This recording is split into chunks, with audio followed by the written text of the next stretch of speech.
So we are starting today Gurukul webinar under the name of Himgiri Global Gurukul, and today's topic is Gurukul education and self-awakening. Now questions are welcome.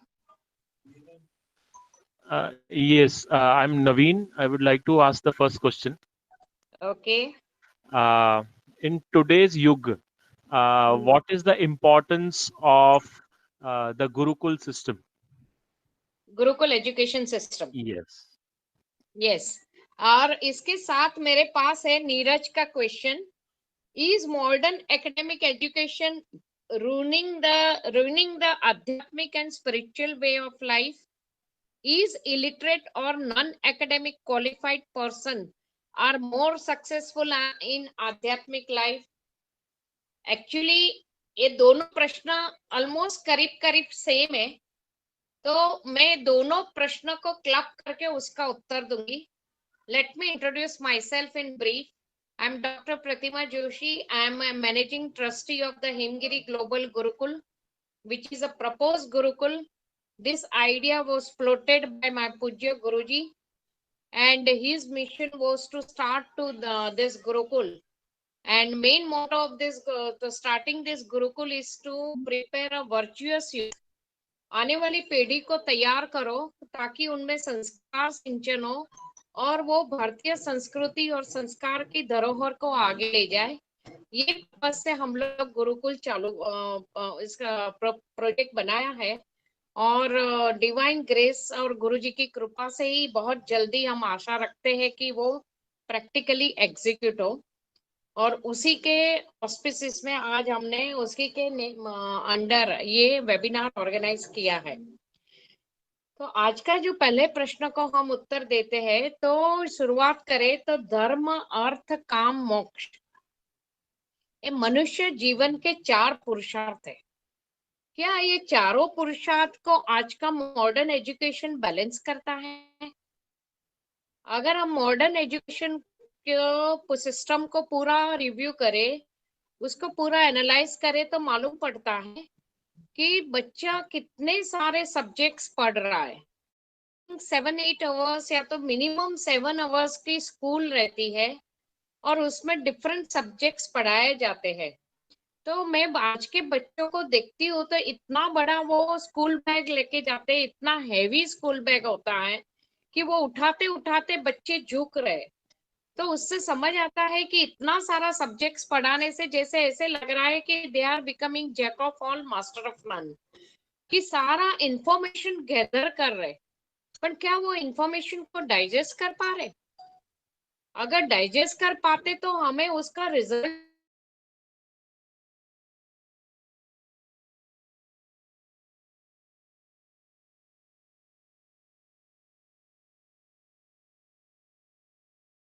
वो morning to afternoon school attend करते हैं, फिर आके खाना खाते हैं, खाना खाते खाते टीवी देखते हैं और फिर सीधा ट्यूशन पे भागते हैं. जब आप 7 घंटा स्कूल में पढ़ते हो, अगर वो पढ़ाई सही है तो आपको ट्यूशन की क्या जरूरत है?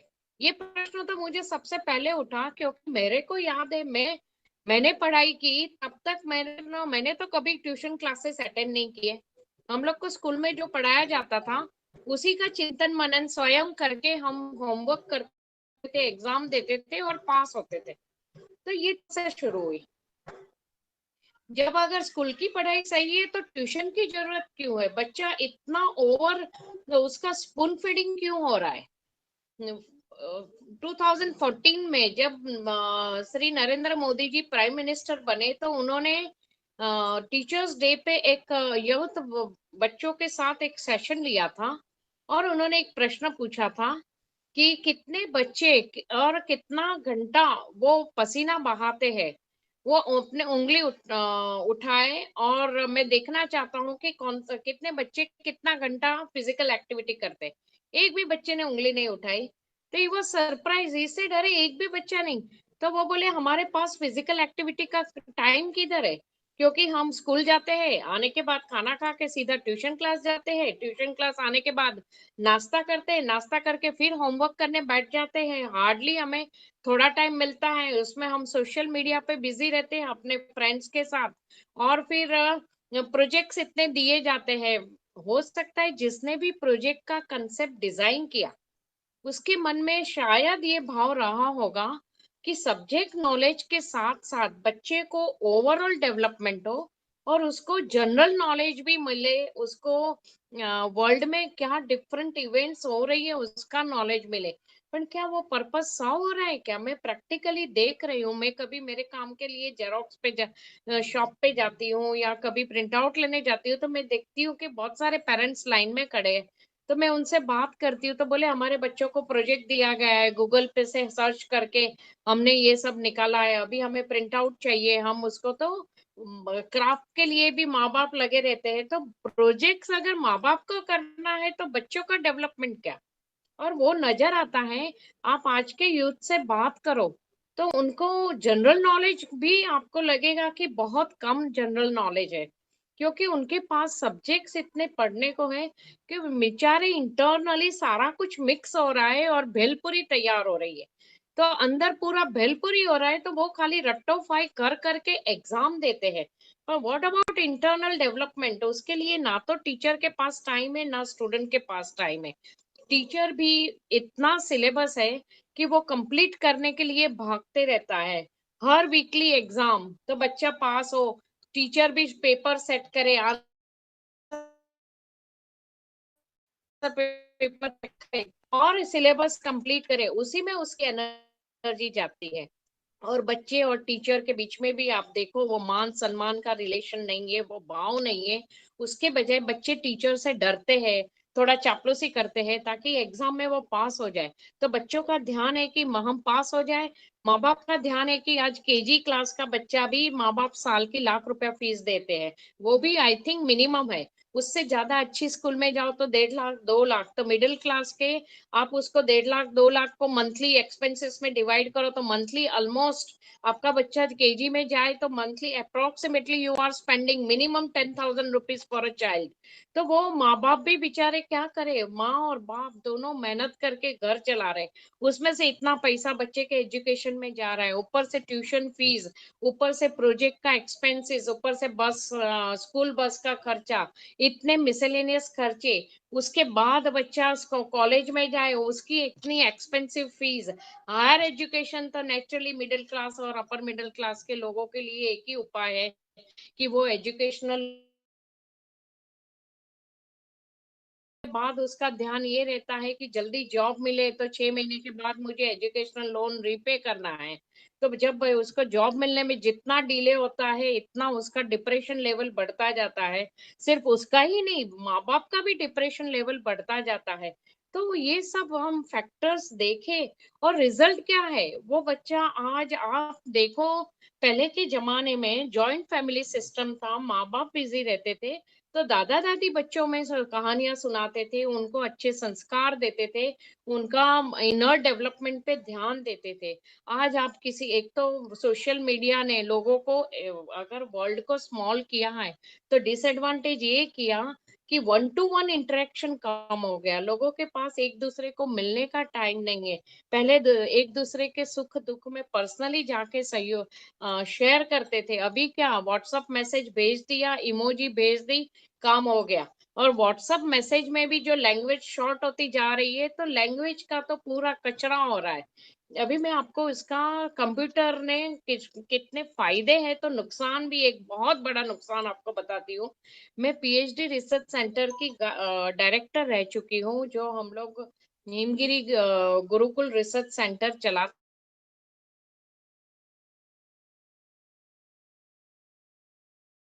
के लिए पोस्ट ग्रेजुएट स्टूडेंट आते थे। उसमें एक लंदन का पोस्ट ग्रेजुएट स्टूडेंट आया, प्रैक्टिकल, मेरा रियल एग्जांपल बता रही हूँ। वो बच्चे को पीएचडी करना था, तो उसको एक सब्जेक्ट उसने ही चूज किया। फिर हम लोग उसको सिटिंग देने लगे, ताकि पीएचडी में एडमिशन के पहले सिनॉप्सिस बनानी होती है कि आप जो सब्जेक्ट चूज करते हो उसमें आप अपने व्यूज एक्सप्रेस करो। तो वो बच्चे के साथ एक वीक, लड़के के साथ एक वीक सिटिंग हुई, पोस्ट ग्रेजुएट लड़का, एक वीक सिटिंग हुई, 15 दिन सिटिंग हुई। उसके बाद मैंने देखा, मैंने कहा अरे आप लिख क्यों नहीं रहे हो? तो बोले यहाँ पे कंप्यूटर फैसिलिटी नहीं है, इंटरनेट फैसिलिटी नहीं है, कंप्यूटर के बिना मैं लिख नहीं सकता। तो मैंने कहा ऐसा क्या प्रॉब्लम है, क्यों नहीं लिख सकते? आप जैसे मेरे से बात करते हो, ऐसे लिखने में क्या प्रॉब्लम है? तो बोले मैं जब मुझे कंप्यूटर टाइपिंग की आदत है, तो कंप्यूटर स्पेल चेक करता है, ग्रामेटिकल करेक्शन करता है, तो मेरे को अभी कॉन्फिडेंस ही नहीं है कि मैं प्रैक्टिकल लिखूं। आई वाज स्टन्ड कि आज का यूथ इतना कंप्यूटर पे डिपेंड हो गया। अगर कल उठ के नेचर ने इलेक्ट्रिसिटी खींच ली, कंप्यूटर बंद हो गए या तो इलेक्ट्रिसिटी फेल हो गई, आप कोई ऐसी जगह पे हो कि जहां कंप्यूटर और नेट काम नहीं कर रहा है, तो आप यूजलेस हो जाओगे। कोई भी चीज, मशीन मशीन का इन्वेंशन इंसान के सहयोग के लिए हुआ है। कोई मशीन पे कोई इंसान इतना डिपेंड हो सकता है, मेरे लिए बहुत बड़ा सरप्राइज था। मुझे याद है हम लोग ग्रोसरी का बिल, आज भी मुझे आदत है, ग्रोसरी का बिल आए, मंथली ग्रोसरी खरीदते हैं या जो भी करते हैं, I calculate my self, I rarely use calculator. और मैं आज के बच्चों को देखती हूँ, कुछ भी कैलकुलेशन करना है, मोबाइल पे कैलकुलेटर ऑन किया और कैलकुलेट करते हैं। मतलब मोबाइल तुम्हारा फ्लॉप हो गया, कंप्यूटर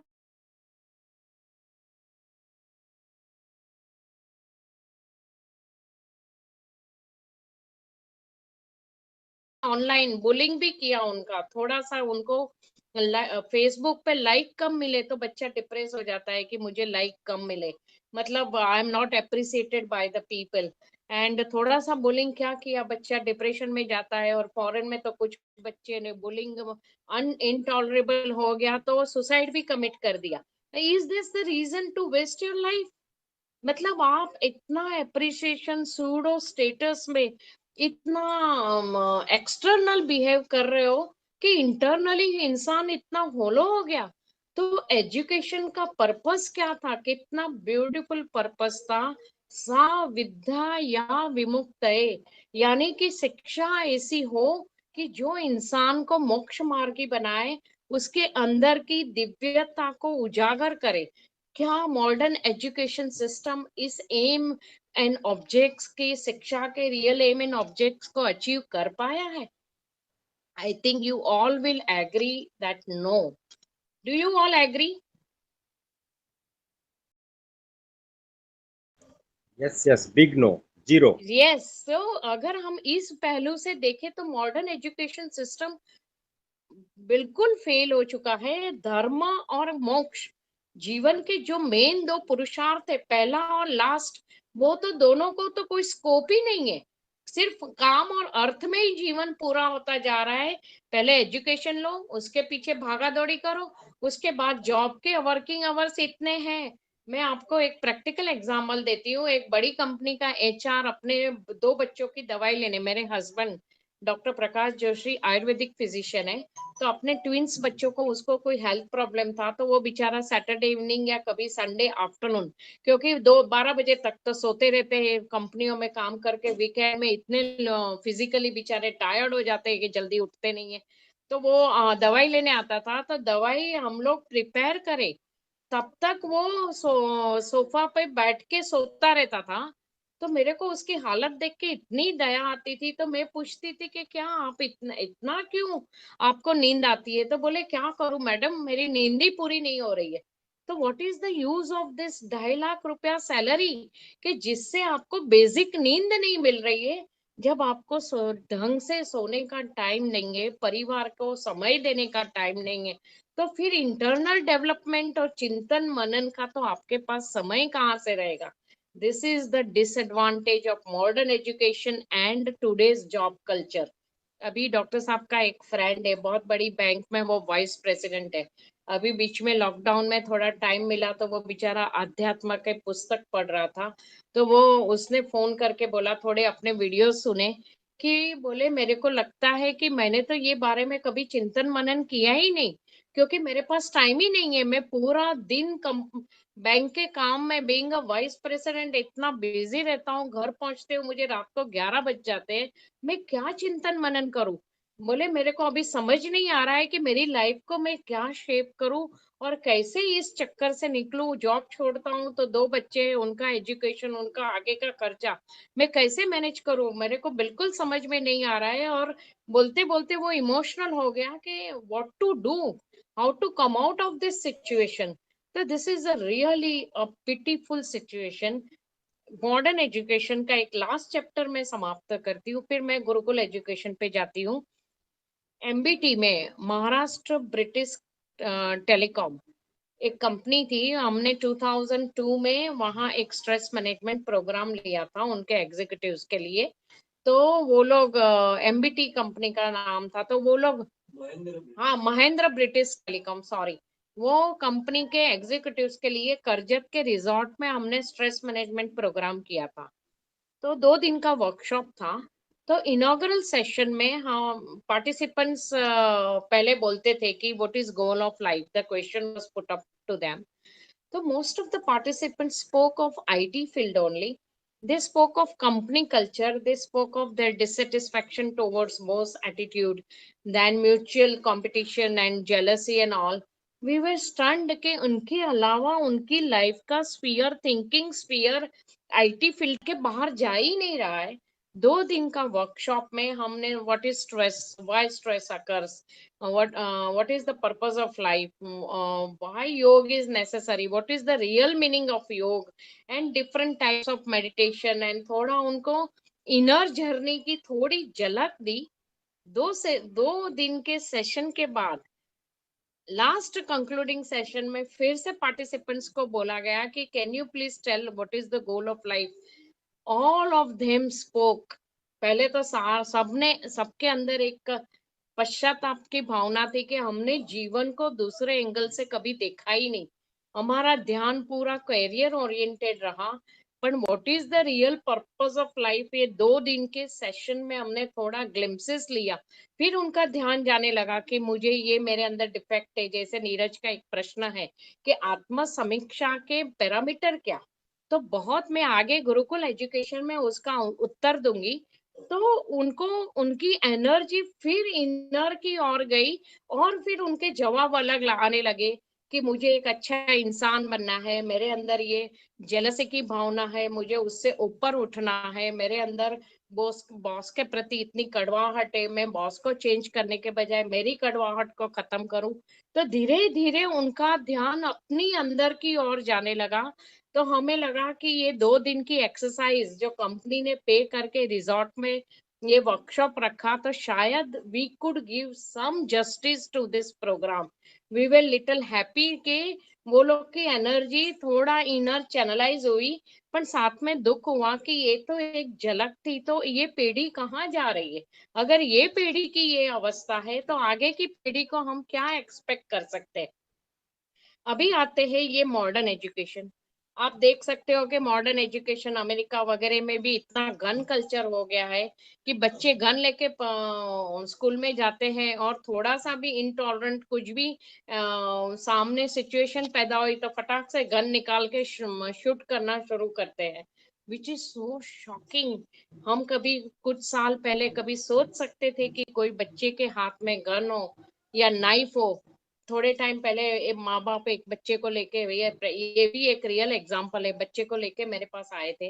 बोले क्यों आए थे मालूम है, वो नौ में 9th स्टैंडर्ड में पढ़ने वाले बच्चे के बैग में से नाइफ मिला था। तो माँ बाप चौंक गए थे कि ये नाइफ लेके क्यों जा रहा है। वो पॉकेट मनी से उसने नाइफ खरीदा था। तो फिर मेरे पास काउंसलिंग के लेके आए। तो मैंने पूछा बेटा, अकेले में उसका काउंसलिंग किया। तो बोले, मैंने कहा बेटा तूने नाइफ क्यों खरीदा, ये बैग में, स्कूल बैग में तू नाइफ क्यों रखता है। बोले बच्चे मेरे कुछ स्कूल के बच्चे, मेरे क्लास के स्टूडेंट्स है जो मेरा इतना बुलिंग करते हैं, मुझे इतना चिढ़ाते हैं कि मुझे इतना गुस्सा आया है कि मैं उनको सबक सिखाना चाहता हूँ। मैंने कहा तू नाइफ से कब सबक सिखाएगा।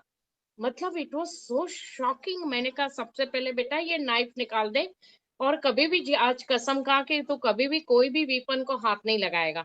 तेरे को कितना भी गुस्सा आया तो तू मेरे पास आ जा, तेरे अंदर जितना भी गुस्सा है उसको लेट आउट कर, पर कभी भी कोई वीपन नहीं है। मैं आपको जो रियल एग्जांपल है वो बता रही हूँ कि ये आज के बच्चों की अवस्था है। तो मॉडर्न एजुकेशन सिस्टम उनको क्या सिखा रहा है, उनके इनर डेवलपमेंट में 0 जा रहा है।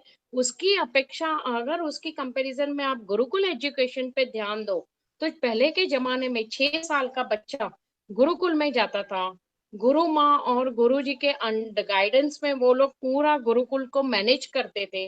सब्जेक्ट नॉलेज के साथ साथ उसको carpentry, gardening, agriculture, swimming, cooking सारा कुछ सिखाया जाता था, और वो नॉलेज उसको प्रैक्टिकल लाइफ में काम आता था, और बच्चा ओवरऑल डेवलप होकर निकलता था। और साथ में गुरुकुल में सिर्फ इंटेलेक्चुअल डेवलपमेंट पे ध्यान नहीं दिया जाता था, पर किंतु एटीट्यूड डेवलपमेंट पे ध्यान दिया जाता था।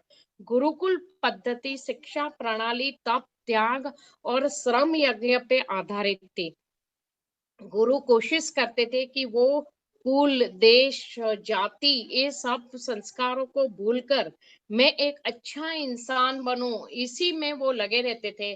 और साथ में लंगर करते करते, साथ रह के रहते उनके अंदर, बच्चे के अंदर वसुधैवम कुटुंबकम की भावना जागृत हो, वो गुरु कोशिश करते थे। गुरुकुल सिस्टम का वो एक यूएसपी था जिसकी आज बहुत ही जरूरत है। पहले आज के जमाने में सिर्फ तुम ऑनलाइन एग्जाम दो तो ऑब्जेक्टिव प्रश्न आंसर करो, या तो तुम सब्जेक्टिव प्रश्न आंसर करो, तुम्हारा एटीट्यूड क्या है। Neither teacher has time to check your attitude, nor the management of the school has time for that. Parents तो सोचते हैं हमने फीस दे दी, सारा जिम्मा टीचर पे है, तो किसी के पास टाइम ही नहीं है बच्चे का एटीट्यूड डेवलपमेंट के लिए। गुरुकुल में पासिंग सर्टिफिकेट कैसे दिया जाता था, मैं आपको एक छोटा सा एग्जांपल देती हूँ। एक गुरु के पास 3 शिष्य पढ़ रहे थे। तीनों शिष्य की औपचारिक परीक्षा हो गई, मतलब जो थियोरी सिखाई गई थी वो एग्जाम तो हो गई। तीनों बच्चों ने फिर गुरु से आज्ञा मांगी कि अभी हम पास हो गए, क्या हम घर जा सकते हैं, बहुत सालों की स्टडीज के बाद। तो गुरु ने बोला नहीं बेटा, एक प्रैक्टिकल एग्जाम बाकी है, थोड़ा रुक जाओ, फिर मैं वो एग्जाम पास करके आप जा सकते हो। थोड़े दिन और बीत गए, थोड़ा टाइम और बीत गया, फिर से शिष्यों ने आज्ञा मांगी। तो गुरु ने बोला कि ठीक है, अभी आप पहुंच सकते हो। शिष्यों ने सोचा हो सकता है गुरु जी ने आइडिया ड्रॉप किया प्रैक्टिकल एग्जाम का, हम पास हो गए, तो वो खुश होके अपने घर की ओर निकल गए। रास्ते में थोड़ा सुनसान सा जंगल आ रहा था, वो लोग स्पीड में चल रहे थे कि जल्दी घर पहुंच जाए, शाम होने को आई। रास्ते में जो जंगल का रास्ता शुरू हो रहा था, जैसे ही वो रास्ते में एंटर हुए, तो देखे कि रास्ते पे बहुत सारे कांटे बिखरे हुए। तो 2 बच्चे तो उसमें से किनारा करके जल्दी जल्दी चलने लगे कि भाई जल्दी घर पहुंच जाए। तीसरा जो बच्चा था उसने वो कांटे को पिकअप कर करके साइड में रखना शुरू किया। तो वो जो 2 शिष्य पहले जल्दी चल रहे थे, वो उन्होंने आवाज दी, अरे तू जल्दी आ जा, अंधेरा हो रहा है, जल्दी घर पहुंच जाते। तो बोले अंधेरा हो रहा है इसीलिए मैं कांटों को साइड पे कर रहा हूँ, कि हमारे पीछे अगर कोई आएगा अंधेरे में, उसको दिखेगा नहीं तो उसके पांव छिल जाएंगे। तो वो 2 बोले अरे तू जल्दी कर, ये क्या कर रहा है, हमें लेट हो जाएगा। इतने में गुरुजी झाड़ी से बाहर आए, और वो 2 बच्चे जो जल्दी जल्दी कर रहे थे घर पहुंचने की, उनको बोला आप लोग गुरुकुल वापस चलो, आपकी एग्जाम अभी भी बाकी है, आपकी स्टडी कंप्लीट नहीं हुई। तीसरे बच्चे को बोला तू घर जा सकता है। बिल्कुल सही, लेकिन उन्होंने एटीट्यूड की एग्जाम ली, कि जो प्राप्ति आपने की है, कि आपने प्राप्ति कर ली, इंटेलेक्चुअली आप डेवलप हो गए, किंतु आपके अंदर अगर जन कल्याण की भावना नहीं है, दूसरों के हित करने का स्वभाव डेवलप नहीं हुआ है, वो एटीट्यूड डेवलप नहीं हुई है, तो जो भी प्राप्ति हुई है आप उसका क्या सदुपयोग करोगे? कोई सदुपयोग नहीं होगा, तो जीवन वेस्ट है। तो फिर गुरु को लगा कि मेरी शिक्षा अभी अधूरी है, ये बच्चों में वो भाव जागृत करना बाकी है। ये होती थी गुरुकुल की एग्जाम, गुरुकुल की एटीट्यूड बिल्डिंग परीक्षा। जैसे मैंने थोड़े टाइम पहले एक एग्जाम्पल दिया था, आज फिर से रिपीट करती हूँ, और हर शिष्य की अलग अलग एग्जाम होती थी। ये नहीं कि प्रैक्टिकल एग्जाम हर एक के लिए जो जरूरी था वो होती थी। तो एक राजा का कुंवर भी पढ़ रहा था गुरुकुल में। बाकी बच्चों को घर जाने की आज्ञा हुई, राजा का कुंवर ने हाथ जोड़ के जब घर जाने की आज्ञा मांगी, तो गुरु ने बोला कि बेटा तेरी एक और प्रैक्टिकल एग्जाम बाकी है, वो करके तू घर जाएगा, और वो तेरी एग्जाम राजा जनक लेंगे, तो तेरे को मिथिला नगरी जाना पड़ेगा, वहां से होते हुए राजा जनक को मिलके फिर तू आगे जाना। तो वो कुंवर तो खुशी खुशी निकल पड़ा, और मिथिला नगरी गया, राजा जनक को प्रणाम किया और अपने गुरु का संदेश दिया। राजा जनक समझ गए उनको क्या करना है, वो भी तो बहुत ज्ञानी थे। तो उन्होंने वो बच्चे को गेस्ट हाउस में अपने महल में ठहराया, बहुत उसकी मंत्रियों ने आगता स्वागता की और फिर रात को सोने को भेजा। कक्ष तो बहुत ब्यूटीफुल सजाया था।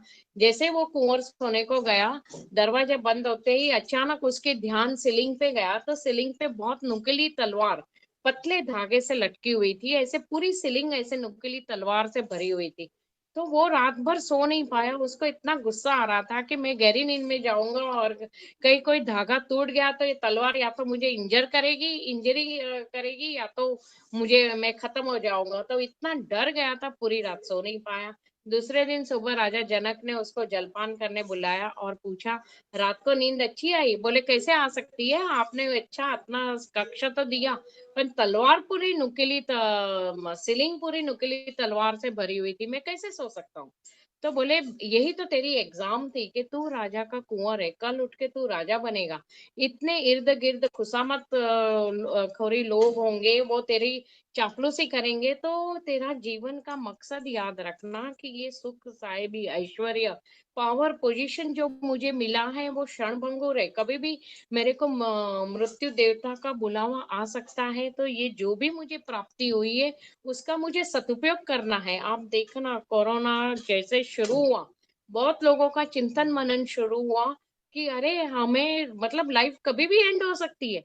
किसी ने ये एंगल से सोचा ही नहीं था। इसमें मार्च अप्रैल मई तो इतना डरावना था कि काफी लोगों के मन में आया कि अगर हम ये टाइम से सुखरूप निकल जाए तो ये सेवा करेंगे, वो सेवा करेंगे, जीवन को अलग सेप देंगे। ये दौरान लिविंग विथ माय प्रॉमिस नाम का ग्रुप बना। वो ग्रुप ऐसे लोगों का बना है कि जो लोग ने ऐसे डिसीजन लिया है कि हम हमारे बच्चों को तो अच्छी शिक्षा देने के साथ साथ थोड़ा सा घर वगैरह तो दे रहे हैं, पर बाकी संपत्ति को हम समाज के लिए दान करके जाए ताकि उसका सदुपयोग हो। मतलब बहुत लोगों का चिंतन मनन चला। एक अनसीन वायरस ने लोगों के अंदर मृत्यु का भय ऐसा जागृत किया कि लोगों को इनर सोचने के लिए मजबूर किया। तो बोले, बेटा अगर हमेशा ये बात मन में रहेगी कि एनी पल मृत्यु आ सकती है, तो कभी भी तो तेरी पोजीशन धन का पावर का दुरुपयोग नहीं करेगा। तो ये होती थी गुरुकुल शिक्षा और ये होता था गुरुकुल की एग्जाम। अभी हम लास्ट पॉइंट पे आए कि आत्म समीक्षा, आत्म निरीक्षण से शिक्षा कैसे प्राप्त हो, और वो गुरुकुल का यूएसपी रहता था। हम लोग भी, मैं भी गुरुकुल की डायरेक्टर रही हूँ। हम लोग ऐसे वर्कशॉप करते थे कि बच्चों को दिन भर सेवा के प्रोजेक्ट देते थे, डिफरेंट सेवा के प्रोजेक्ट उनकी एबिलिटी के अनुसार। साथ में रात को उनको ही बोलना था कोई स्टोरी। डिनर के बाद स्टोरी टेलिंग सेशन चलता था and they have to understand the story and tell the moral of the story. And during day time जो भी प्रोजेक्ट करते थे उसका लीडर बदलता रहता था, और वो लीडर अपने टीम को कैसे हैंडल करता है, कितना ह्यूमैनिटेरियन उसका अप्रोच है, और ह्यूमैनिटेरियन अप्रोच के साथ साथ वो कैसे वो प्रोजेक्ट को एग्जीक्यूट करता है। पुणे यूनिवर्सिटी के एमबीए स्टूडेंट का एक 2 दिन का वर्कशॉप हमारे यहाँ हुआ था। उनको रोड मेकिंग प्रोजेक्ट चल रहा था, तो वो काम दिया गया था, उसमें यही प्रिंसिपल को एग्जीक्यूट किया। तो एमबीए के जो प्रोफेसर्स थे वो इतने इम्प्रेस हो गए कि हम हर साल एमबीए स्टूडेंट को ऐसे गुरुकुल में प्रोजेक्ट कराने लाएंगे कि they should become a humanitarian manager.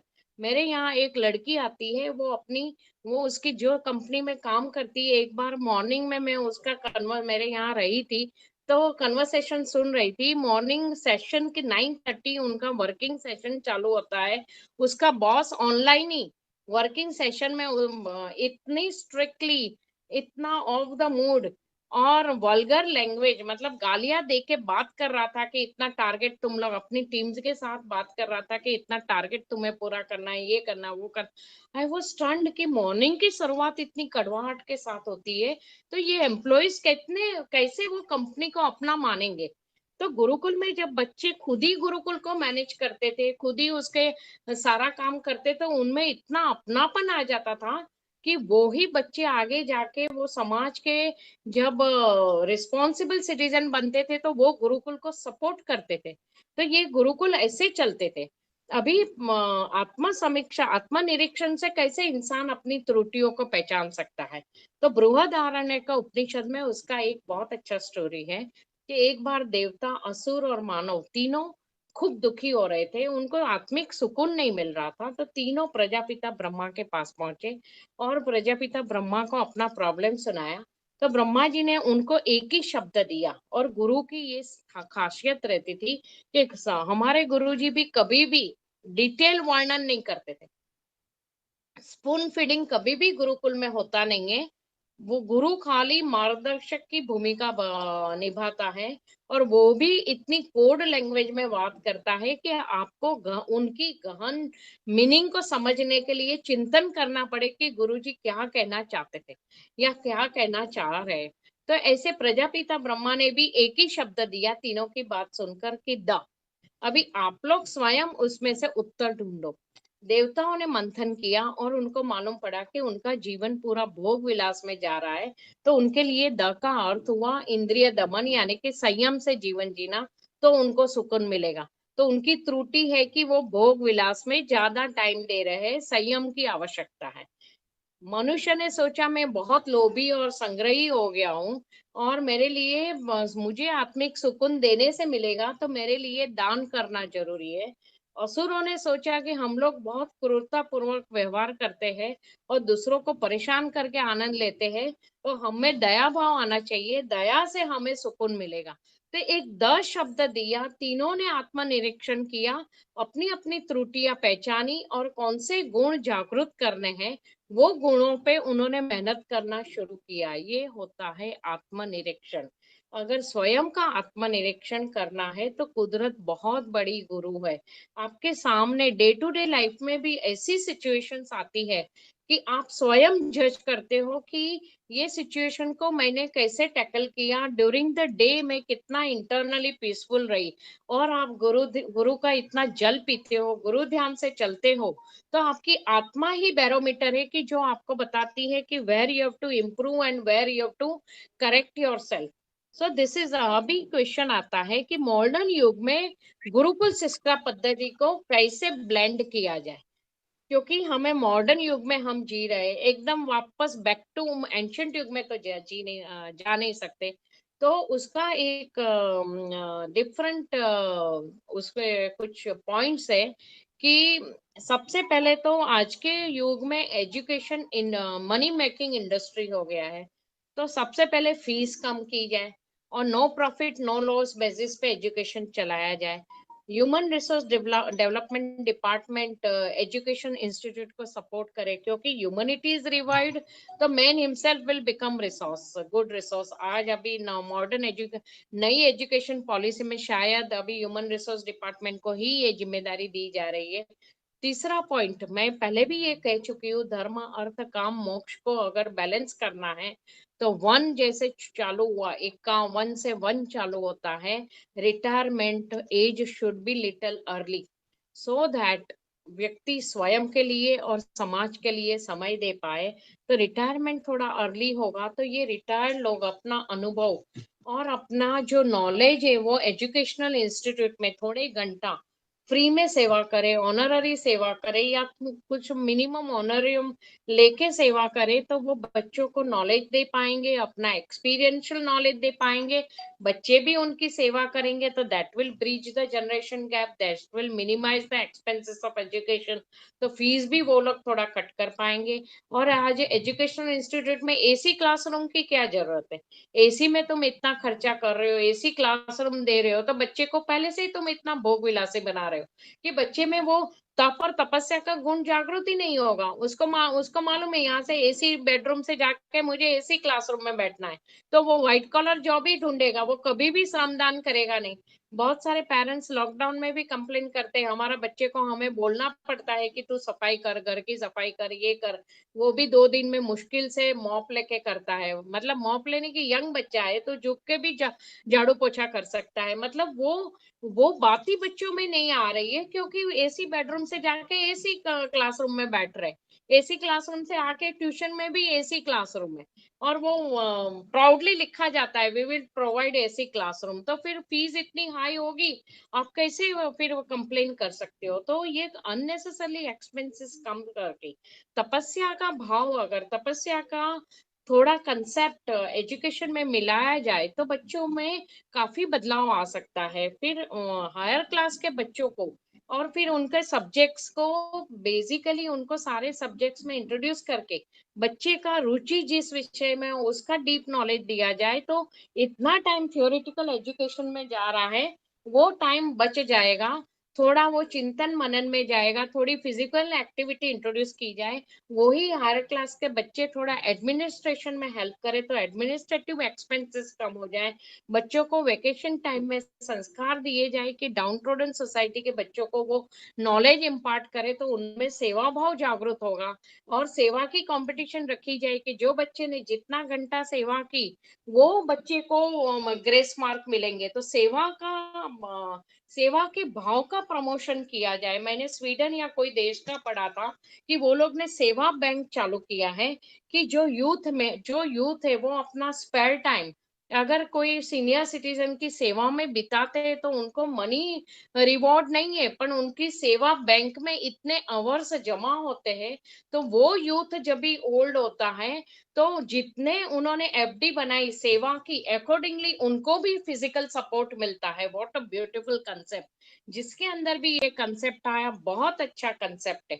मैंने बीच में शायद बॉम्बे में ही कोई स्कूल है या तो महाराष्ट्र में ही कोई स्कूल है जहाँ वहाँ के मैनेजमेंट ने नोवेल कंसेप्ट चालू किया है कि उन्होंने भी सोचा कि आज का एल्जिब्रा और मैथमेटिक्स बच्चों को प्रैक्टिकल एजुकेशन में कहाँ हेल्प करता है। मैंने बोला ना कि आज का बच्चा इतना कैलकुलेटर पे डिपेंड हो गया कि ग्रोसरी का बिल भी कैलकुलेट नहीं कर पाता।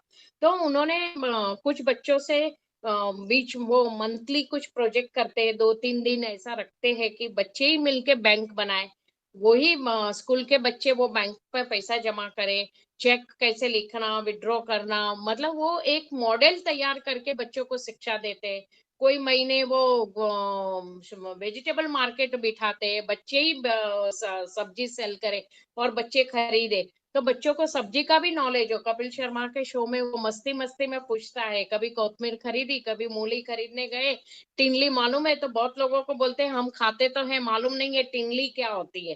तो ये क्या है कि बेसिक जीवन की जो बेसिक जरूरियातें हैं, जो बेसिक है उससे ही आज का यूथ, आज का मानव उससे इतना दूर हो चुका है कि वो मशीन की तरह जी रहा है।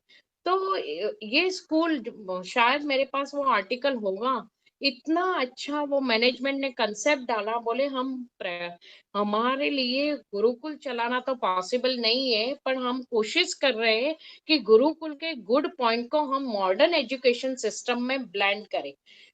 और इसके अलावा अभी पेरेंट्स टीचर एसोसिएशन मीटिंग तो हो रही है किंतु उसमें भी ये बच्चा टीचर्स कंप्लेन करते हैं आपका बच्चा इस सब्जेक्ट में वीक है। पेरेंट्स को कंप्लेन होती है कि आप बराबर सिखाते नहीं हो तो बच्चा इसको पिकअप नहीं कर पा रहा है। पर कोई भी इस डिस्कशन में भी इनर डेवलपमेंट, एटीट्यूड बिल्डिंग पे किसी का भी ध्यान नहीं जा रहा है। तो ये मीटिंग को स्पिरिचुअल व्यक्ति, स्पिरिचुअल गाइड के अंडर या गुरु के फॉलोअर्स हो जो वो थोड़ा टाइम देके ऐसी मीटिंग को कंडक्ट करे। पहले पेरेंट्स और टीचर को ट्रेन करे इंटरनली तो वो बच्चों को ट्रांसफॉर्म करेंगे क्योंकि पेरेंट्स और टीचर बच्चों के ग्रोथ में, ओवरऑल ग्रोथ में बहुत की रोल प्ले करते हैं। तो मैं जब गुरुकुल की डायरेक्टर थी तभी मैंने यूजीसी के वाइस चांसलर को ये प्रपोजल दिया था कि टीचर्स का 21 डेज का रिफ्रेशर कोर्स चलता है। वो रिफ्रेशर कोर्स में उनका सब्जेक्ट नॉलेज अपडेट किया जाता है, फिर टीचर को वो प्रमोशन मिलता है। और ऐसे रिफ्रेशर कोर्स में I used to go as a invitee lecture on different topics. तो फिर ये कंसेप्ट को देख के मेरे माइंड में आया था कि हर साल या 2 साल में एक बार टीचरों को अगर टाइम ना मिले, कम से कम वंस इन 2 years या वंस इन ईयर 21 दिन वो अगर रिफ्रेशर कोर्स में सब्जेक्ट नॉलेज को अपडेट करने में बिताते हैं तो 40 डेज वो कोई गुरुकुल में बिताए, कोई गुरु आश्रम में बिताए, अपना इनर डेवलपमेंट पे ध्यान दे तो वो बच्चों को इनर डेवलप कर पाएंगे। प्रैक्टिकली ये प्रपोजल मैंने यूजीसी के चेयरमैन को फॉरवर्ड किया था, उनको इतना अच्छा लगा था कि उन्होंने बोला कि आप सारे यूनिवर्सिटी के वाइस चांसलर की मीटिंग बुलाओ और फिर एक कंसेप्ट पे काम करते हैं। तो कोशिश तो हमने की थी, पर अभी तक प्रैक्टिकल रिजल्ट नहीं आया। इसीलिए हम लोग अभी प्रैक्टिकल गुरुकुल खोलने जा रहे हैं कि इसी गुरुकुल में ऐसा कोई मॉडल गुरुकुल वर्किंग करे कि लोगों को नॉलेज मिले कि इस कैसे एजुकेशन सिस्टम होनी चाहिए।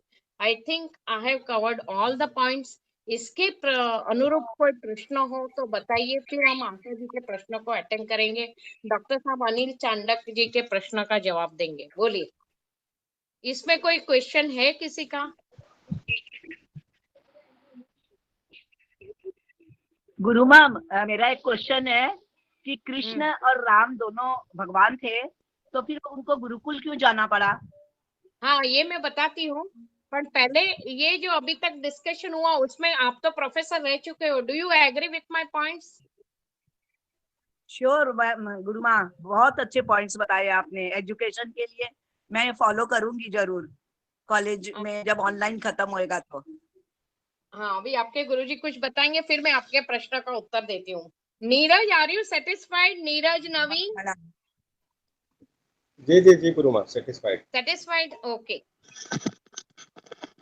तो आध्यात्मिक उन्नति को लिटरेसी और इलिटरेसी से कोई संबंध नहीं है, सिस्टम को सुधार। Hello everybody. अच्छा, अभी हम लोग मॉडर्न एजुकेशन के ऊपर और गुरुकुल एजुकेशन के ऊपर बोलने जा रहे हैं। तो मुझे ये क्वेश्चन है कि what is the missing link between the modern education and the Gurukul education?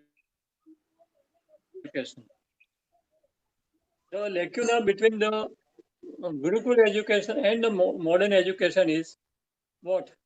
Can anybody answer this? It's a $1 million question. Rather, I would say it's a $1 billion question. Actually, it is the missing link. What is the missing link? The practical know-how of self-realization. The practical know-how of being a good human being. Everybody knows how to be a doctor, engineer, or a technician, technologist, or anything in the world. But do they know how to be a better human being? There may be a theoretical curriculum in the education institutions, but then if they will come out in the world, how do they behave? Their behavior itself indicates that they are just parrots. They are just knowing everything in theory. But on the road, if they will go, then immediately they will fail. If you are driving a car, and if there is a traffic, what will happen? Everybody will honk. In front of you also people will honk, and behind you also people will honk. And what will happen? You will be immediately irritated, and there may be a verbal fight also sometime or the other. So if we don't have so much understanding also of the particular situation also, हाँ, तो हम लोग particular situation को भी यदि handle नहीं कर पाएंगे, तो फिर हम क्या करेंगे, सीख क्या रहे हैं? हम लोग को बाकी सब मालूम है, एक दूसरे के साथ कैसा व्यवहार करना, कैसा बिहेव करना, यही नहीं मालूम है। तो जैसे कि एक बहुत बड़ी बात है कि आज बड़े बड़े ऑर्गेनाइजेशन है, या उसमें प्यून से लेके चेयरमैन तक ले लो, चाहे वो प्यून हो, चाहे मैनेजर हो, चाहे डायरेक्टर हो, चाहे सीईओ हो, चाहे चेयरमैन हो, चाहे प्रेसिडेंट हो, अरे यहाँ तक कि कोई भी कंट्री का प्रेसिडेंट भी क्यों ना हो, ये सभी लोग कभी न कभी किसी न किसी प्रकार के काम, क्रोध, मद, मोह, लोभ और अहंकार इसमें से गुजर के फेल होते हैं या नहीं हो रहे हैं? If they are not failing, then how come some of the other chairmen or CEOs or the presidents have to resign? Huh? How come they are succumbing to the kama, krodh or physical passion? How they are succumbing to the greed? And this is what is showing the lacuna. This is what is showing the lacuna कि हम लोग ने क्या सीखा है, क्या पढ़ा है और क्या कर रहे हैं। यदि हम लोग ये सब नहीं कर पाएंगे, मतलब प्रैक्टिकली जो सही है वो सही नहीं कर पाएंगे, तो फिर हम हमारी लाइफ के ऊपर सही सिग्नेचर नहीं कर पाएंगे। क्यों? इस तरह से करने से हमारी लाइफ रूइन होती है कि नहीं होती है। पूरा कैरियर बनाने के लिए हम लोग लाखों रुपया डोनेशन देते हैं, करोड़ों रुपया हमारे पीछे खर्च हो जाते हैं और हम लोग दिन रात पसीना बहा के बहुत बड़ी पोजीशन पे भी पहुंचते हैं। उसके बावजूद कभी न कभी हम लोग इस प्रकार के एटीट्यूड के शिकार होते हैं कि नहीं होते हैं, और होते हैं तो क्यों होते हैं? हमें क्या इस प्रकार के संस्कार दिए गए थे क्या? ये क्वेश्चन इन बड़े बड़े लोगों के मन में भी आज तक क्यों नहीं आए कि हम इतने बड़े होने के बावजूद why did we fall prey to such attributes? हम लोग गलत तरीके से गलत थिंकिंग में क्यों पड़ गए? तो इसका मतलब ये हुआ कि हमारी नींव ही कमजोर है। हमें कहीं को ये बताया नहीं गया प्रैक्टिकली कि यदि इस प्रकार के संयोग क्रिएट होते हैं तो हमें कैसे बिहेव करना चाहिए। तो इसके ऊपर एक एग्जांपल दे सकता हूँ कि विवेकानंद जी जब अमेरिका गए थे तब उनके पास उनके रूम में एक बहुत खूबसूरत कन्या आई थी। उसने ये कहा कि Vivekananda ji, I love you very much, I would like to be the mother of your son. तो विवेकानंद जी हंसे। उन्होंने कहा कि why you should be a mother of our son, you make me myself your son, I am ready to be your son, you be my mother. तो वो lady एकदम हक्का बक्का रह गई और वो एकदम शर्म के मारे पानी पानी हो गई। तो यहाँ पर देखिए कि कौन फंस गया। वो लेडी फंस गई थी विवेकानंद की प्रतिभा से। तो यहाँ पर कौन आगे बढ़ गया कि विवेकानंद के संस्कार आगे बढ़ गए। तो मतलब कि उनकी नींव मजबूत थी तब जाकर वो फंसे नहीं, वरना आज तो बड़े बड़े लोग ऐसे ऐसे ऐसे फंस जाते हैं कि उसकी हम कल्पना भी नहीं कर सकते। और जब ये सब मीडिया में आता है तब जाके लोग बेचारे पर दया करते हैं, अरे बाप रे ये फंस गया, ये फंस गया। अरे भाई वो तो फंस गया, लेकिन हम भी हमारे बारे में सोचे कि हम भी कभी कहीं ना फंसे, वही गनीमत है। क्योंकि ये चीज इतनी बारीक होती है कि जब व्यक्ति खुद ऐसे संयोग से पास नहीं होता तब तक मालूम नहीं पड़ता कि वो कहाँ कमजोर है। इसीलिए प्रैक्टिकल नो हाउ के लिए गुरुकुल एजुकेशन की आवश्यकता है। अब मैं एक प्रैक्टिकल एग्जांपल देता हूँ कि एक गुरु थे, वो रोज कम से कम 2-3 घंटा अपने शिष्यों के साथ ज्ञान गोष्ठी करते थे। तो ये ज्ञान गोष्ठी सुनते सुनते कुछ महीनों के बाद शिष्यों में से एक शिष्य ने कहा कि गुरुजी आप जो भी बोलते हो ना वो मैं सब समझ गया हूँ, मुझे सब मालूम पड़ गया है।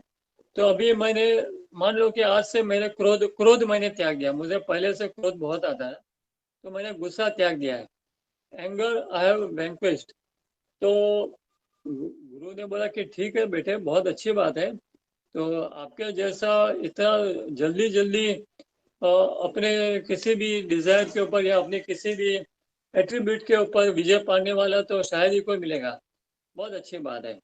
ये बात होने के बाद गुरुजी ने बोला कि ठीक है बेटे, आप लोग सब अभी अपने अपने रूम में जाओ, हम अभी आराम करते हैं। तो जैसे सब लोग बाहर गए तो आपको पता है कि सच्चा गुरु कैसा होता है, वो कभी थियोरी नहीं मान लेता। तो वो प्रैक्टिकल में एग्जाम करके ही देखते हैं कि सचमुच में मेरा बेटा आगे बढ़ गया है कि नहीं बढ़ गया है। वो सचमुच में आगे बढ़ गया होता है तो गुरु को खुशी होती है कि चलो भाई ये इवोल्यूट हो गया। तो ये जो इवोल्यूशन की जरूरत होती है उसकी एग्जाम भी होती है ना। जैसे हम लोग हर साल एग्जाम देते हैं, तो इसका एग्जाम दिया उसका एग्जाम दिया, लेकिन हम लोग किस में पास होते हैं? खाली थियरी में पास होते हैं, प्रैक्टिकल में तो फेल हो रहा है ना।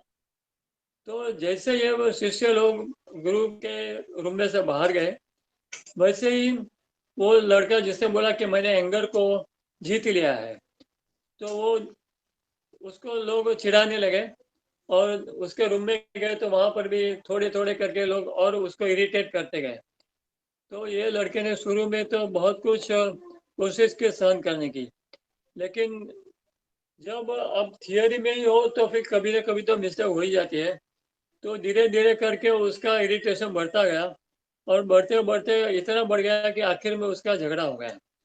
तो जैसे झगड़ा हुआ कि तुरंत ही गुरुजी ने उनके रूम में से बेल बजाई और फिर बोला कि सब लोग को वापस बुलाओ। तो मजे की बात है कि सब लोग वापस आए और गुरुजी ने फिर बोला कि बोलो बोलो क्या हुआ बाहर।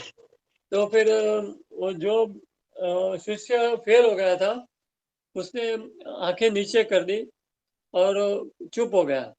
तो फिर गुरुजी ने बोला कि बेटे आप क्रोध को जीतना चाहो तो अच्छी बात है, लेकिन प्रैक्टिकल इसी तरह से होता है और आपको इसी तरह से अलग अलग प्रकार से परीक्षाओं में से पास होना पड़ेगा। अभी एक कमाल की बात क्या है, ये मदर नेचर में इस दुनिया में भी इस प्रकार की परीक्षाएं अवश्य होती ही रहती है, जाने या अनजाने।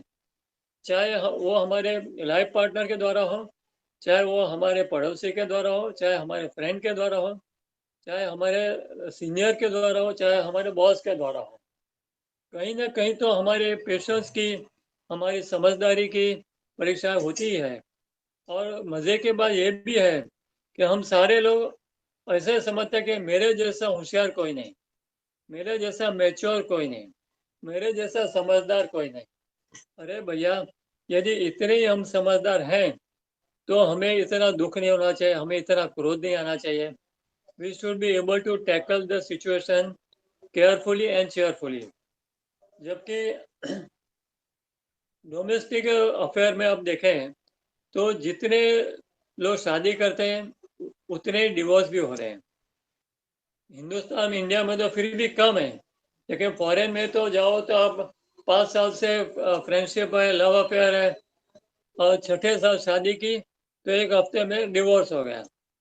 तो ये क्या है कि आपने 5 साल में एक दूसरे को समझने की कोशिश की थी ना।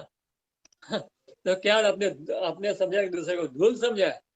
हाँ, जैसे ही एक दूसरे के साथ बनते हैं तो लोगों का एक्चुअल नेचर बाहर आता है। जो पजेसिवनेस होता है, जो डोमिनेशन होता है, जो गुस्सा होता है, जो इनटॉलरेंस होता है, वो उस वक्त सामने आता है। क्योंकि उस वक्त क्या होता है, फिर टेकन फॉर ग्रांटेड हो जाता है। और यहाँ तक कि पेरेंट्स और बच्चों के बीच में भी ऐसा होता है कि बच्चे लोग भी माँ बाप को टेकन फॉर ग्रांटेड कर सकते हैं और कभी कभी माँ बाप भी ऐसा कर सकते हैं बच्चों के साथ। तो this everything should be in balance. Everyone has to show that they are really matured. खाली बोलने से कोई मैच्योर नहीं हो जाता, हमारे प्रैक्टिकल व्यवहार से वो दिखना चाहिए कि हम मैच्योर है। तो इस तरह से जब हम मॉडर्न एजुकेशन के द्वारा जितने भी लोग बड़े बड़े कैरियर बना के बैठे हैं, तो हम ये देख रहे हैं ना कि कोई ना कोई स्कैम में फंसता है, कोई स्कैंडल में फंसता है, कोई एडिक्शन में भी फंसता है और उनकी पूरी लाइफ बर्बाद हो जाती है, उनकी इज्जत खराब हो जाती है। तो ये सब देख के दुख होता है ना। तो इसका सॉल्यूशन क्या है? हर चीज का एक सॉल्यूशन होना चाहिए ना। तो इसके लिए कहा जाता है कि आप अपनी परीक्षा खुद करो। अभी इसके लिए एक छोटा सा एग्जाम्पल दे रहा हूँ कि एक गुरुकुल था, वहां पर 18 to 80 इयर्स के लोगों के लिए एक परीक्षा पत्रक दिया गया था। से it is a sort of entrance exam. आजकल लोग एंट्रेंस एग्जाम की बड़ी बड़ी बातें करते हैं, तो गुरुकुल में भी तो एंट्रेंस एग्जाम होनी चाहिए ना, या ऐसे कि सब पे एंट्री मिल जाएगी क्या। तो वहां पर एक आंसर शीट दी गई थी, उसमें कुछ शब्द लिखे गए थे, उसके ऊपर उनको सिर्फ प्रेजेंट और एब्सेंट ऐसे ही लिखना था। तो उसमें जो वर्ड्स थे वो ऐसे थे कि एंजाइटी, तो ये जो सबके आंसर थे उसका मैं आंसर देता हूँ कि एंजाइटी प्रेजेंट सर, अरे depression present sir, arrogance present sir, and stress present sir, understanding don't know, and What about loyalty? Lost. What about peace? Absent. What about harmony? Absent. And what about patience? Absent. What about love? Sleeping or missing? Huh? So if these are the answers being given by modern educated people, then don't you think modern education has failed completely and totally? So how to fill this gap? It could be filled just by practical education, and that can be understood through Gurukul education. Only via Gurukul education, this can be inculcated. All these characteristics, required characteristics, could be inculcated into each and every human being through practical know-how via Gurukul education. तो finally मैं एक ही sentence बताना चाहूंगा कि छांदोग्य उपनिषद ने कहा है कि मन एवं कारणम बंध मोक्षयोः, मतलब कि mind is the sole cause of the bondages and the salvation. मतलब कि मन ही, सिर्फ एक मन ही ऐसी चीज है कि जो हमें विभिन्न प्रकार के बंधनों में भी डाल सकता है और मोक्ष मार्ग भी कर सकता है। तो ये हमारे फ्री विल के ऊपर है। हमारी खुद फ्री विल का मतलब क्या हुआ कि हम किस तरह से बिहेव करना चाहते हैं। अपनी लाइफ को टेकन फॉर ग्रांटेड करेंगे तो बंधन में पड़ेंगे, जैसे कि अभी पहले बताया गया। और यदि हम सेल्फ रिस्पॉन्सिबिलिटी की भावना से जिएंगे तो निश्चित रूप में हम मोक्ष मार्गी बनेंगे। Thank you very much. और जिसको भी कुछ पूछना हो वो पूछ सकते हैं। अभी हम दोनों हाजिर है आप दोनों के क्वेश्चन का जवाब देने के लिए। बोलिए। अभी मैं एक शॉर्ट में दो मॉडर्न एजुकेशन और गुरुकुल एजुकेशन का एक शॉर्ट सूत्र बताती हूँ। मॉडर्न एजुकेशन में है पे एंड स्माइल एटीट्यूड, मतलब कोई भी व्यक्ति जिसके पास पैसा है वो फीस देख के वो कोई भी स्कूल में एडमिशन ले सकता है। और डॉक्टर भी बनना है, तुम्हारे पास पैसा है तो ऐसे कॉलेजेस भी है जहाँ डोनेशन देके तुम सीट बुक कर सकते हो। मतलब ये है मॉडर्न एजुकेशन के पे एंड स्माइल। डिजर्विंग हो नहीं हो, तुम्हारे पास पैसा है then you are eligible. Gurukul education में क्या था, पैसा है, पैसा इमटेरियल था, तुम्हारा एटीट्यूड क्या है, डिजर्विंग शुड गेट। इसीलिए गुरु बेसिक नॉलेज देता था, सबको अपनाता था, क्योंकि गुरु का ये प्रिंसिपल रहता था आय का आदर शरण आय की लाज। तो बेसिक नॉलेज देने के बाद आगे की पावर या आगे का कुछ देने के लिए पहले एटीट्यूड की परीक्षा ली जाती थी और उसके बाद उसको फर्दर नॉलेज दिया जाता था। गुरु लाइन में भी क्या है कि पहले बेसिक मंत्र दिया है दीक्षा के बाद, उसके बाद वेट किया जाता है, उसकी लॉयल्टी चेक की जाती है, उसकी श्रद्धा कितनी है, उसका विश्वास कितना है और उसकी स्टेडीनेस कितनी है। शास्त्र में भी लिखा है कि गुरु शिष्य जब गुरु के पास जाता है तो पहले उसकी परीक्षा होनी चाहिए कि वो लायक है कि नहीं आगे बढ़ने के लिए। तो शास्त्र में कहा है ब्राह्मणों के लिए 1 साल परीक्षा का टाइम, क्षत्रिय के लिए 2 साल, वैश्य के लिए 3 साल यानी व्यापारी के लिए, और शूद्र के लिए 4 साल। अभी ये जो ब्राह्मण वैश्य क्षत्रिय शूद्र वो भी जन्म से नहीं था, कर्म से था, यानी कि लेवल ऑफ अंडरस्टैंडिंग। अगर तुम इतने, तुम्हारी अंडरस्टैंडिंग हाई है, तुमने जो ब्रह्म को जाने वो ब्राह्मण, मतलब तुम इतने क्यूरियस हो, आगे जाना चाहते हो, तो तुम डिजर्विंग हो इमटेरियल व्हाट कास्ट क्रीड वो you belong and what is your financial status.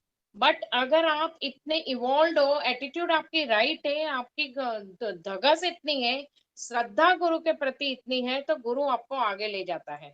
फिर उसके बाद जैसे जैसे लेवल कम है ऐसे परीक्षा का पीरियड बढ़ता जाता है, क्योंकि अगर लायक को तुमने मंत्र नहीं दिया और वो सुपात्र नहीं है और उसको मंत्र मिल गया, तो वो जो देवी देवता है वो भी नाराज होते हैं, मंत्र के जो अधिष्ठाता देवता देवी होते हैं वो भी नाराज होते हैं, और उसका थोड़ा सा श्राप का भागी गुरु को भी बनना पड़ता है कि उसने सुपात्र को मंत्र नहीं दिया। इसीलिए सुपात्र होना बहुत जरूरी था, इसीलिए in short inner development was the prime focus in Gurukul besides intellectual development.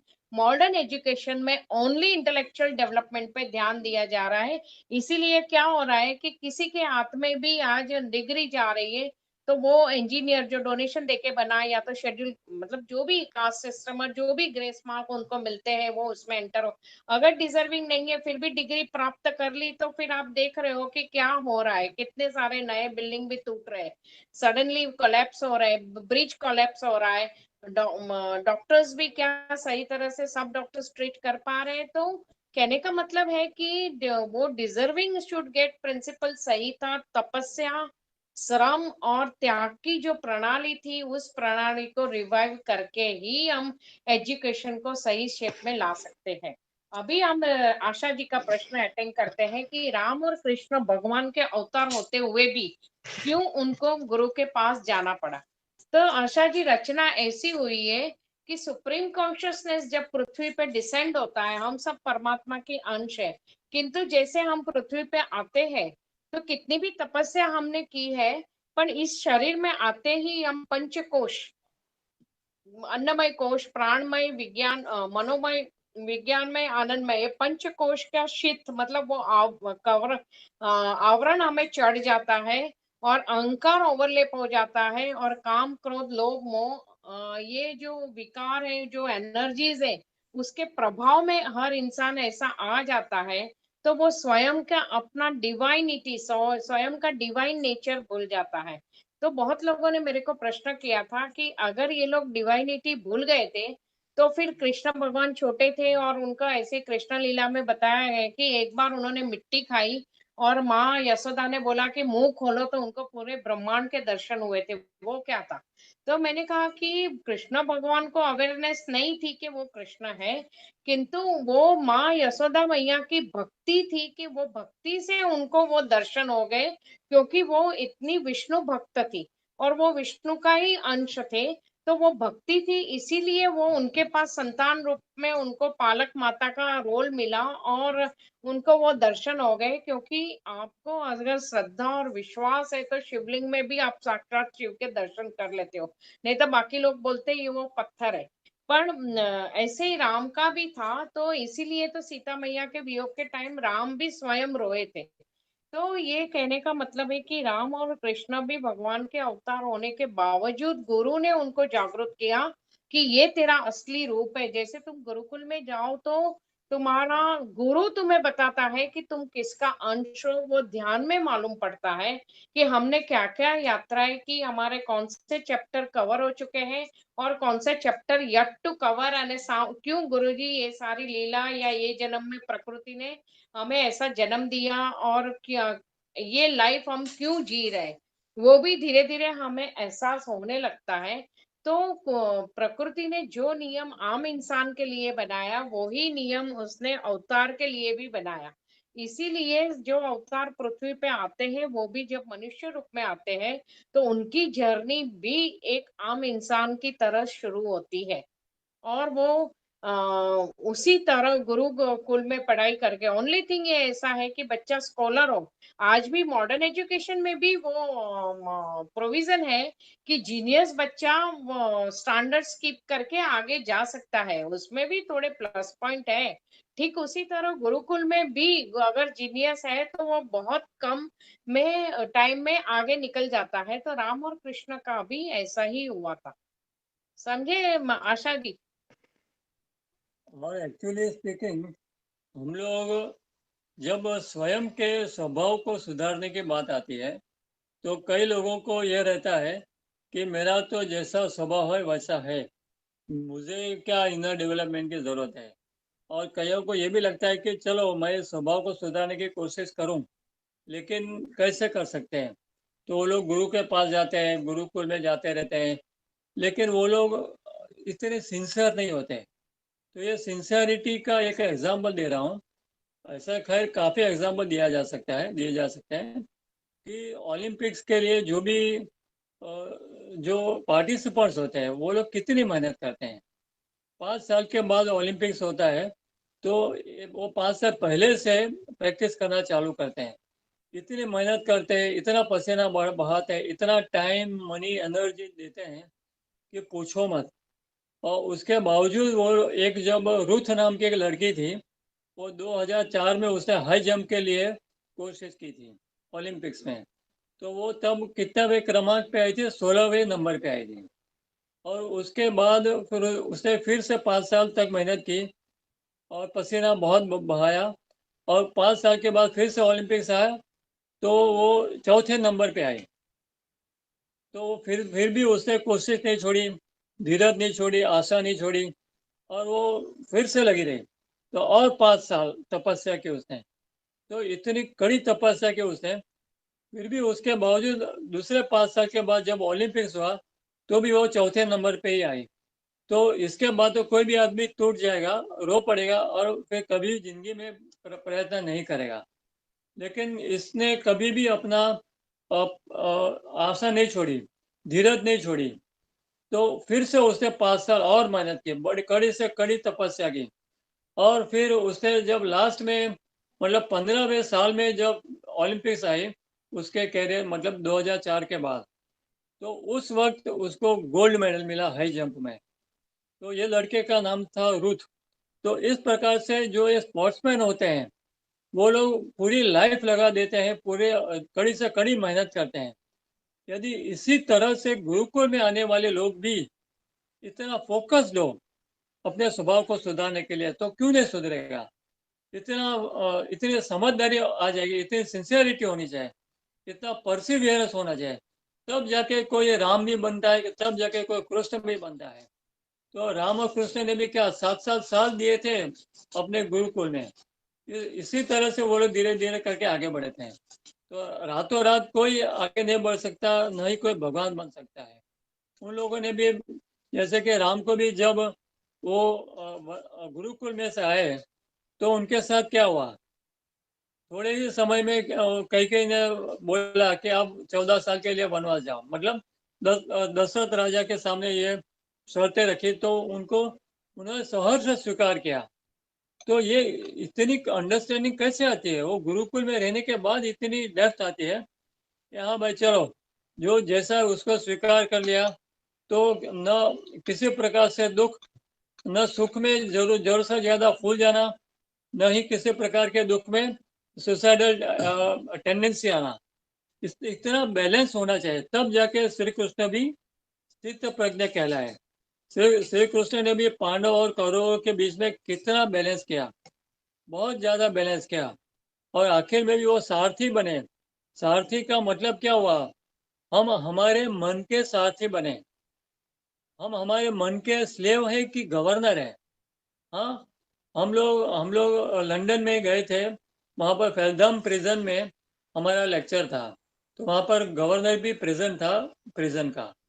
तो मैंने ज्ञान के साथ गम्मत के हिसाब से कहा कि आप भले गवर्नर होंगे प्रिजन के, लेकिन हम लोग स्वयं या अपने मन के गवर्नर हैं क्या?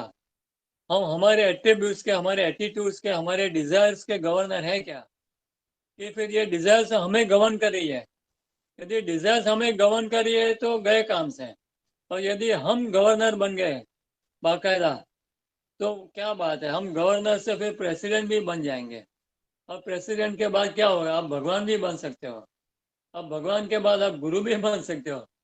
तो ये, जैसे बुद्ध भगवान थे, तो उन्होंने ध्यान में अपने 600 से ज्यादा जन्म देखे थे। तो बुद्ध कोई रातों रात नहीं बनता, उन्होंने 600 जन्म लिए थे, उसके बाद वो बुद्ध बने थे। तो उसके बाद उनको बोधि ज्ञान हुआ था। तो इस प्रकार से तपस्या कभी व्यर्थ नहीं जाती, लेकिन फोकस्ड होना चाहिए, तब जाके हम आगे बढ़ सकते हैं।